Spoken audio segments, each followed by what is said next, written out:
In the summer of the year 1816, something was wrong with the sky. In New England, it snowed in June. In Europe, the cold rain fell and would not stop, and the harvests rotted where they stood in the grey fields. All across the northern half of the world, the warm season simply never arrived. The crops failed. The evening skies turned strange, unearthly colours, and not one single person living through it had the faintest idea why. They came to call it the year without a summer, 1816. And that is our story tonight. The true and very strange story of the summer that never came, and of a faraway mountain on the other side of the world that quietly reached out and stole it away. It's a story that begins with a volcano almost no one had ever heard of, and it runs through snow in June and blood-red sunsets and a cold grey rain that would not stop, all the way to a famous monster dreamed up by candlelight beside a rain-streaked lake. We're going to wander through all of it slowly tonight, in no hurry at all. So now you can settle in, get yourself warm and comfortable, and let the day come to rest. There's nothing you need to remember and nothing you need to follow. If you drift off somewhere along the way, that's not missing anything. That's exactly what this is for. Just let me tell you, slowly, about the year the summer never came. Picture, if it helps, a low fire burned down past the bright dancing flames into a steady golden glow. Outside the window, it's cold and a little strange. A summer that doesn't feel like summer. And to understand how that came to be, we have to travel a long way east, to the far side of the world, to that mountain that almost no one in Europe or America had ever heard of. A mountain that was about to change the sky over every one of their heads, without a single one of them ever knowing why. The mountain was called Tambora. It stood on an island called Sumbawa, in the long green chain of islands that we now call Indonesia. In those days, the Europeans called it the Dutch East Indies, a far and humid corner of the world, all volcanic soil and rice terraces and warm rain, where the sea was the color of polished stone, and the forests came right down to the water. Tambora was tall, one of the tallest peaks in all those islands. Just how tall, no one can say now with real certainty. Somewhere around 4,000 meters, give or take. 14,000 feet of green slope rising up out of the sea. High enough that ships passing far offshore could use it to find their way.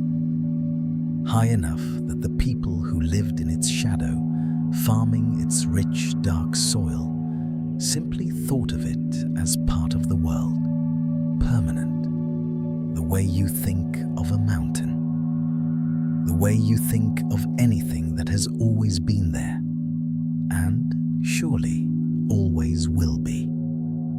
For years, the mountain had been restless in small ways. A little smoke, a little rumbling deep down, the kind of thing you grow used to and stop noticing.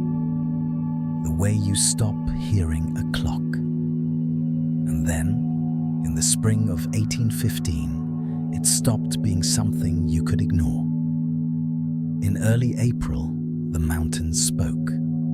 A great booming detonation rolled out across the islands and across the sea.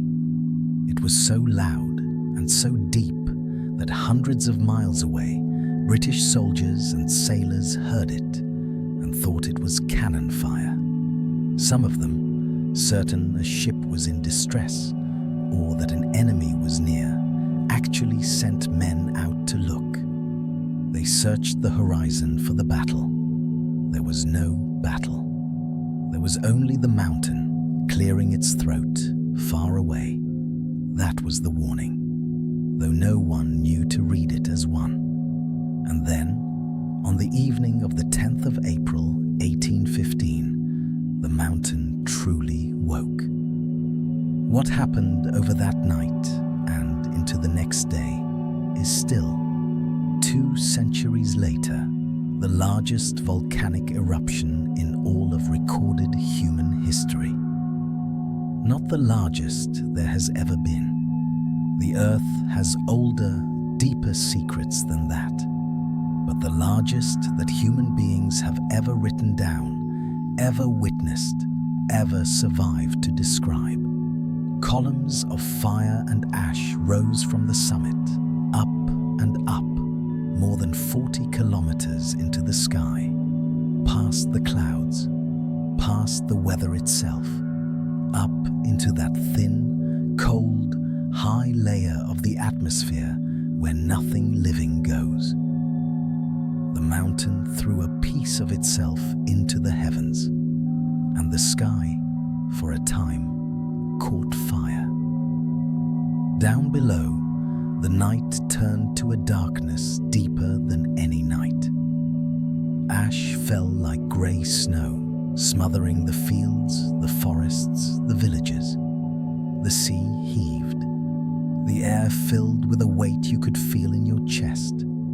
And when, at last, after days, the mountain grew quiet again, it had changed its own shape forever. It had blown away its entire summit. The peak that had risen some 4,000 meters into the air now stood at less than 3,000. Nearly a vertical mile of mountain simply gone. In its place was a vast bowl, a caldera, 6 kilometers across and well over a kilometer deep. A wound in the earth so large you could lose a city inside it. This is the part of the story we tell gently, because it is the saddest part, and then we let it rest. In the lands closest to the mountain, many thousands of people died. The best and most careful counts that scholars have made, going back through old colonial records, suggest that at least 60,000 people, perhaps 70,000, lost their lives. And here is something worth knowing, something the careful historians are at pains to make clear. Most of them did not die in the eruption itself. Most died in the long, hard months that came after, when the ash had buried the crops and the harvests failed, and famine and sickness moved through the islands. The mountain's longest reach was not its fire. It was its silence afterward. The crops that would not grow. Hold that thought gently, because that quiet, far-reaching harm, the harvest that fails, the cold that lingers, is about to travel. Carried not by ships and not by armies, but by the wind itself, high above the world.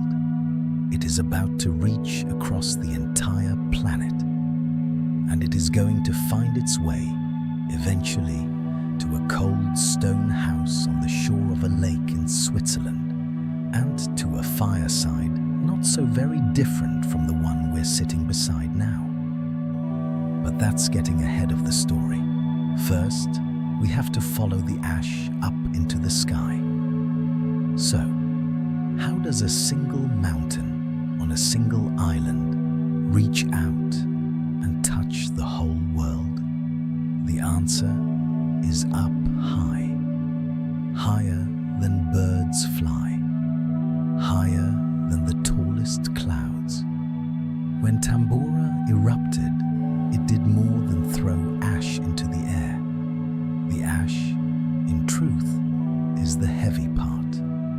dramatic part, and the ash mostly came back down near the mountain in those falling grey drifts. What really travelled, was something you couldn't see at all.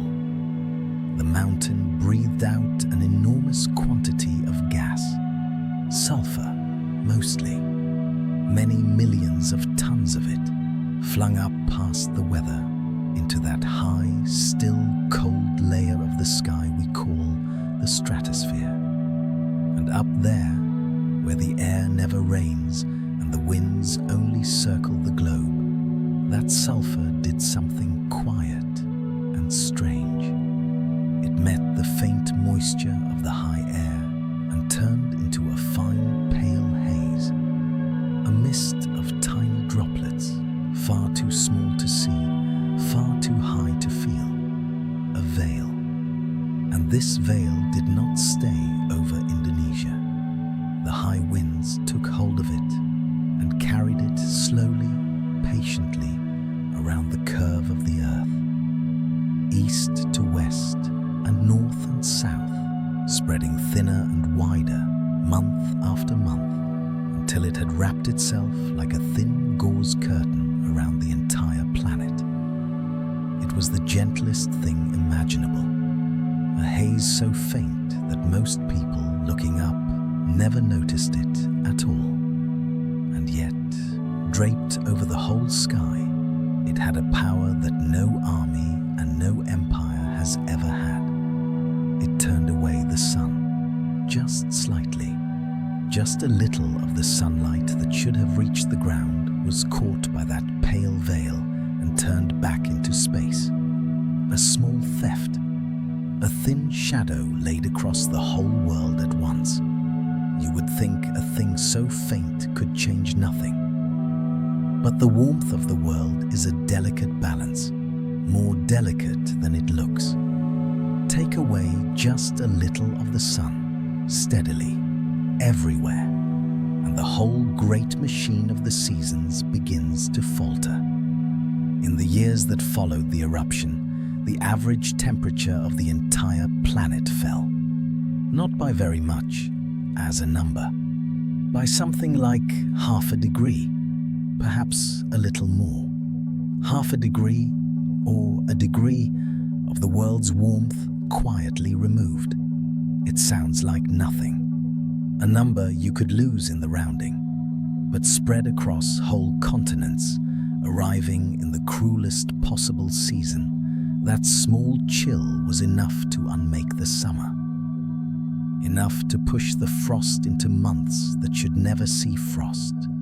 Enough to leave farmers, half a world away from a mountain they had never heard of, standing in their fields in June, watching snow fall on crops that should have been green and rising.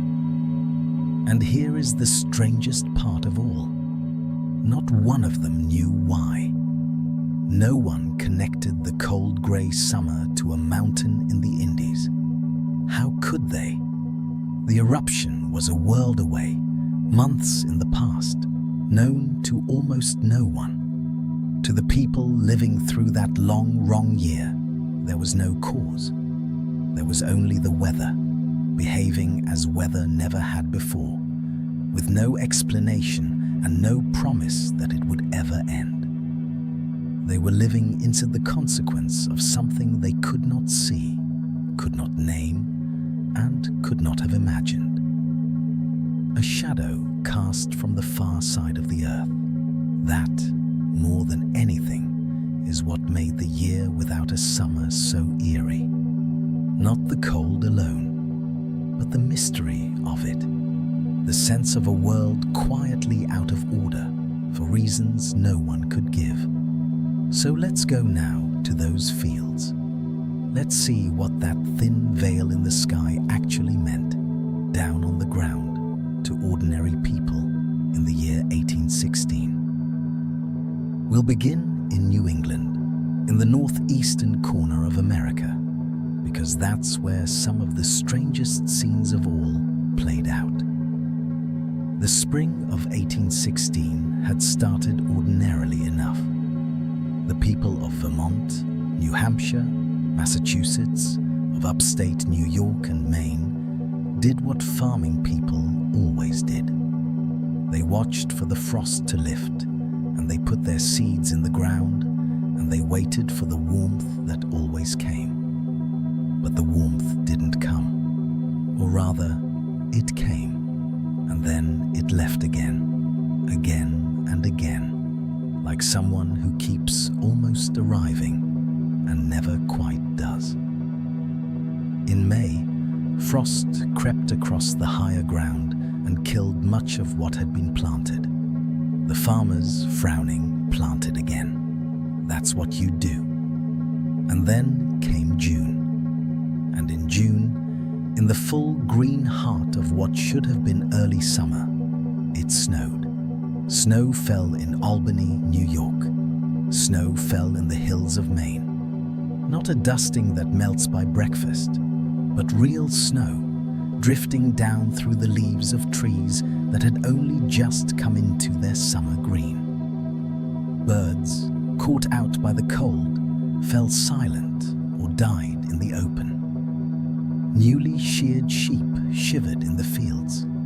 People woke on June mornings to find the world gone white and still, as if the calendar itself had lost its place and slipped backward into winter. And it didn't stop with June. All through that summer, frost returned. Month after month, a killing cold would settle in the night and blacken whatever had dared to grow.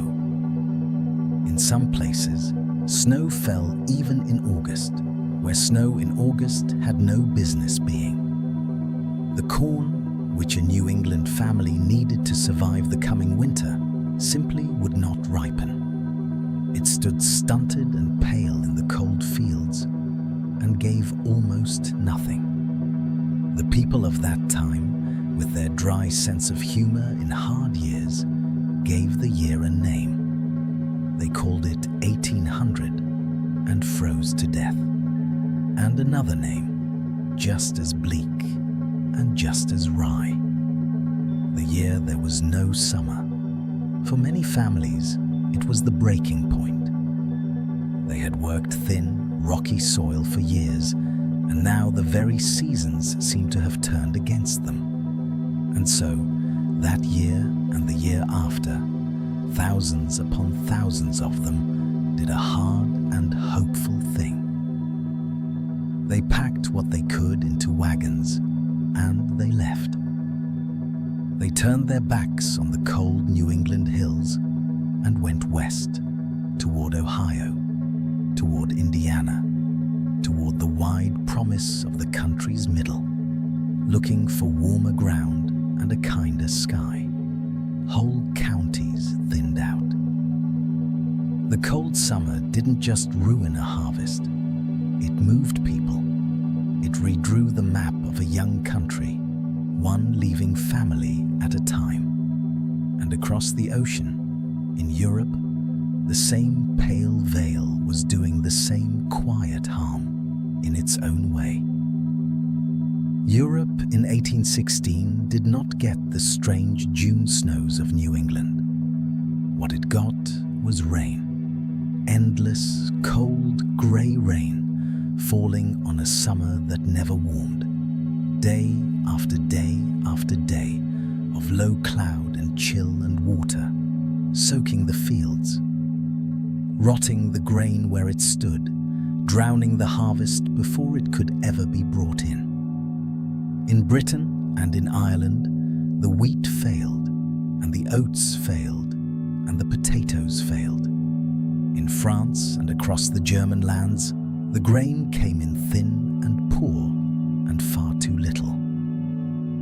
And when the harvest fails across a whole continent, the thing that follows is as old as farming itself.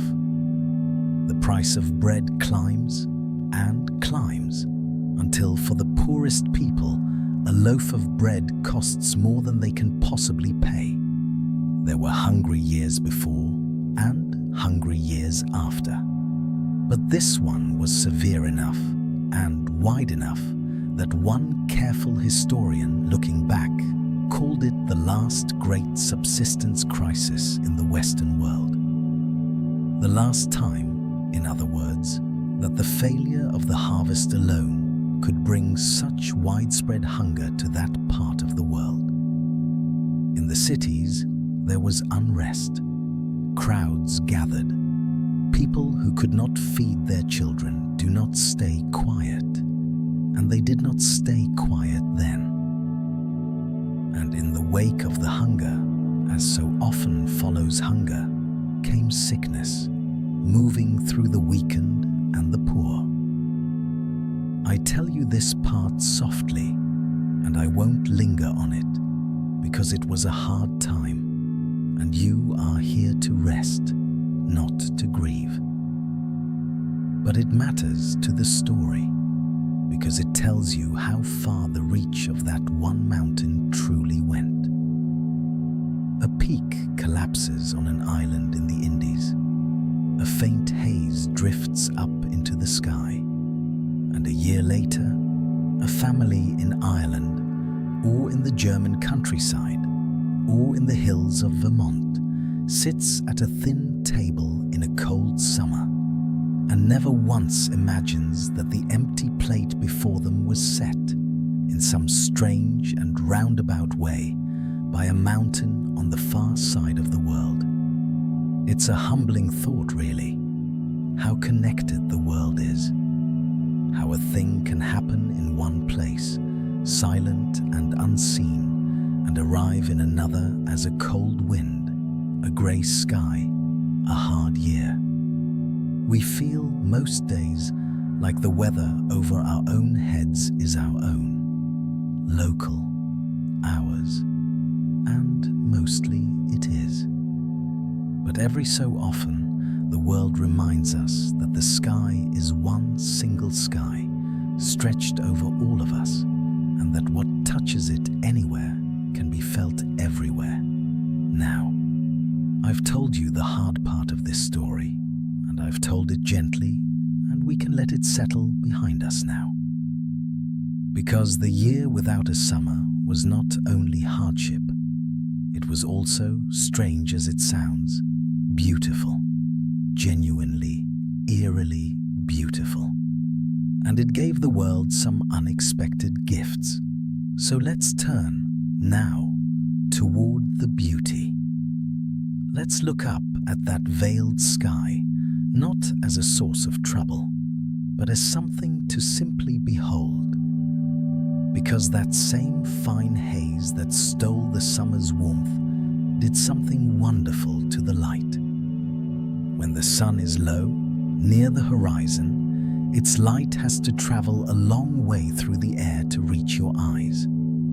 And when that air is full of fine, high particles, the way the whole world's air was in those years, something happens to the colors. The blues are scattered away, and what's left, what reaches you, are the deep ones. The reds, the oranges, the burning golds, and above them, strange washes of violet and rose. And so, in the years right after Tambora, the sunsets were extraordinary. Evening after evening, all across Europe and beyond, the sky would catch fire as the sun went down. Not the ordinary gold of a fine evening, but something richer and stranger. Long, slow twilights that glowed orange and blood red along the horizon, with bands of purple and pink stacked up above, lingering far longer than any sunset should. People stopped in the streets to look. In London, observers wrote down what they saw, evening after evening, these unearthly skies, not knowing they were watching the light of a distant volcano painted across their own horizon. And in the daytime, in some places, the veil grew thick enough to do something even stranger. The sun itself dimmed. It hung in the sky, paler and softer than it should be, and the haze took just enough of its glare away that people could look directly at it. And looking, some of them saw with their own naked eyes dark spots on the face of the sun. Sunspots, ordinarily far too bright to see, now visible to anyone who turned their gaze upward through that soft, dimming fog. The sun with its glare gently lifted, showing its quiet, freckled face to whoever cared to look. There is a story that the painters of that age caught these skies and kept them. There was, in England, a great painter of light and weather named Turner, who painted skies as no one before him ever had, all blazing golds and burning smoky reds. And scholars have long noticed how closely the fiery skies in his paintings from those years resemble the real aerosol-tinted sunsets that hung over Europe after the eruption. We cannot say for certain that he was painting Tambora's light. He left us no note saying so, but many who have studied his work believe that the strange glory of those volcanic evenings found its way onto his canvases, and that when we look at those paintings now, we may be looking at the actual color of that haunted sky, kept for us, brushstroke by brushstroke, by a man who simply painted what he saw. Imagine that, the whole world dimmed and chilled by an invisible veil. And one of the gifts it left behind was a sky so beautiful that people stopped to watch it burn out each evening, and a painter perhaps who loved it enough to keep it forever. But the strangest gift of that strange year, the one most remembered, came from that endless, dreary rain. And to find it, we go back to Europe, to Switzerland, to the shore of a lake. In the summer of 1816, a small group of young English writers had come to the shores of Lake Geneva, that long, deep, beautiful lake cradled in the mountains between Switzerland and France.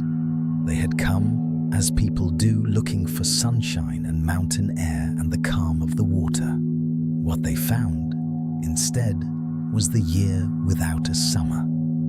There were several of them, gathered around one rented house, a stone villa above the lake called the Villa Diodati. There was the poet Lord Byron, already famous, already scandalous, the most talked about writer of his age. There was his young doctor and traveling companion, a thoughtful man named John Polidori, and visiting nearby were three more.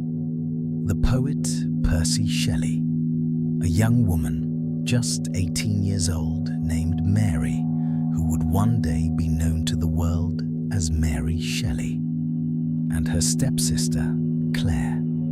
They had imagined, surely, long golden days by the water, boating on the lake, walking in the hills. Instead, the rain came, and the rain stayed. That cold, grey, unrelenting rain that hung over all of Europe that summer fell on Lake Geneva too, day after day, keeping them shut up inside the villa, watching the water stream down the windows, listening to it drum on the roof, while the lake outside lay dim and pewter grey under the low cloud. What do you do, kept indoors for days on end, with the rain at the glass and the fire in the hearth and good company around you? You talk, you read aloud, and if you happen to be some of the most imaginative young writers of your generation, you tell each other stories. By the light of the fire, they read ghost stories to one another. Old German tales of the uncanny, translated into French, full of phantoms and dread. And one evening, with the storm pressing against the windows, Byron made a proposal, a challenge. Each of them, he said, should write a ghost story of their own. Most of them began something and let it drift, the way ideas do.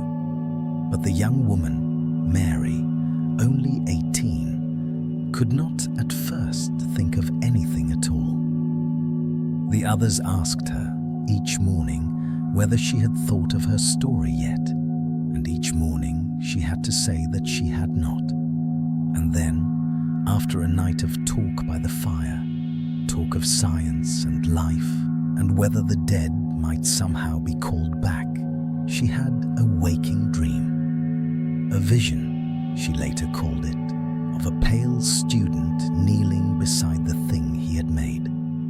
A creature, stitched together and shocked into a terrible, sorrowing life.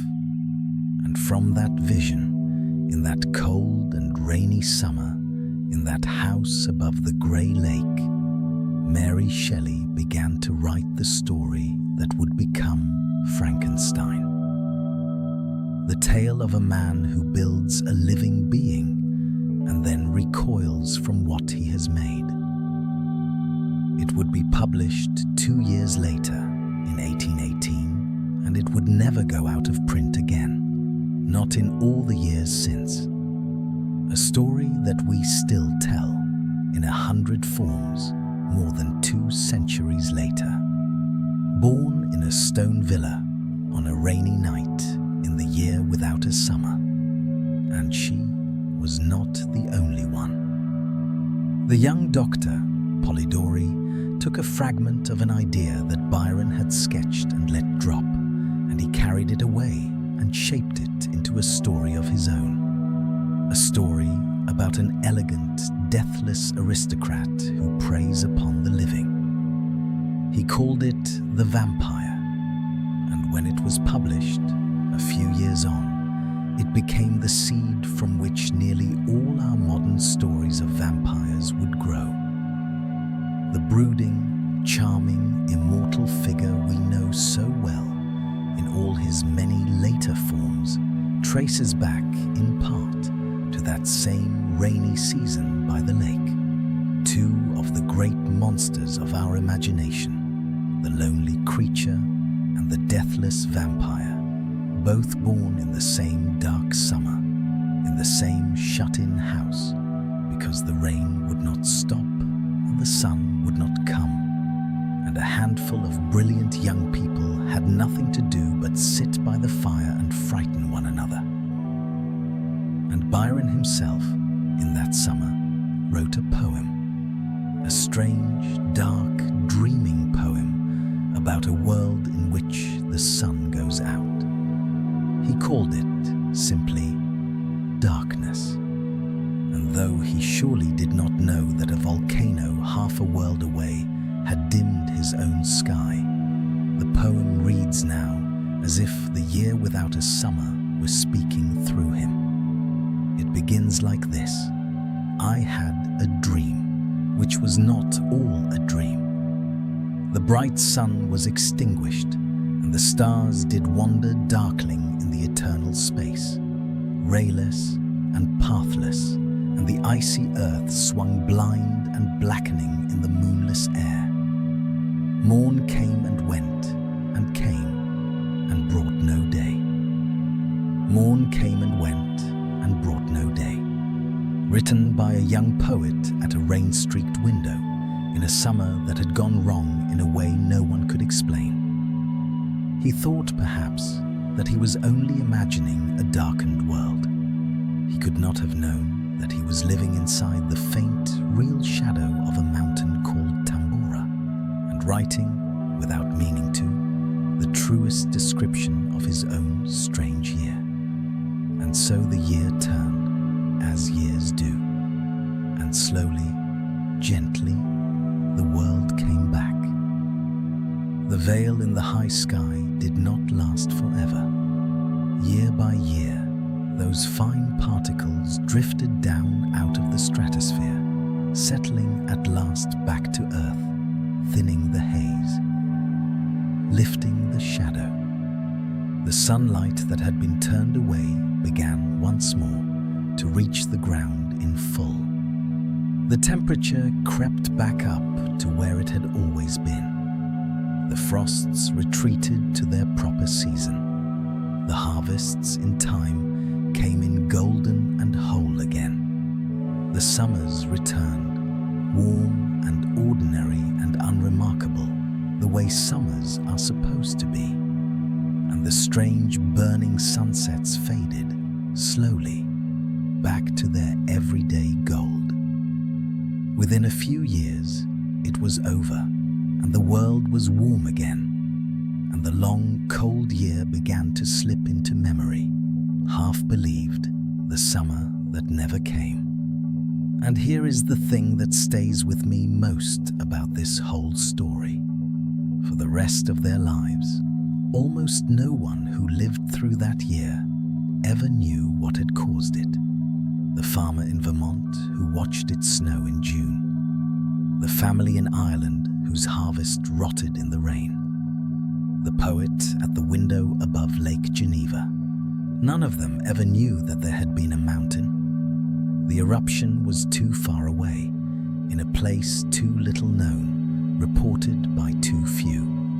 The connection between the two, between a volcano in the Indies and a cold summer across the world, was simply not a thought that anyone of that time could have had. The very idea that a single eruption could change the weather over the whole planet was not yet part of how people understood the world. That understanding would only come much later. It took another great eruption, decades on, in 1883, when the volcano Krakatoa, not far from Tambora, blew itself apart and once again painted the world's skies with strange and lurid colors. This time, with telegraphs spanning the globe and reports arriving from everywhere at once, scientists could see the pattern as it happened. The eruption, and then the colored skies, and then the cooler weather, all linked together across the whole Earth. And once they had seen it once, they could look back and begin to understand what must have happened all those years before, in that cold and unexplained summer of 1816. It was only in our own modern times, really, with careful study of ice cores and old records and the chemistry of the high air, that the full story came together. That scientists could stand at last in front of the year without a summer and say with confidence, here is what happened. Here is the mountain. Here is the veil. Here is the dimming of the sun and the cold and the failed harvests and the strange, beautiful skies, and even, in their roundabout way, the monsters born by the lake. All of it traced back to one April night on the island of Sumbawa. There's a kind of peace in that, I think, if you sit with it.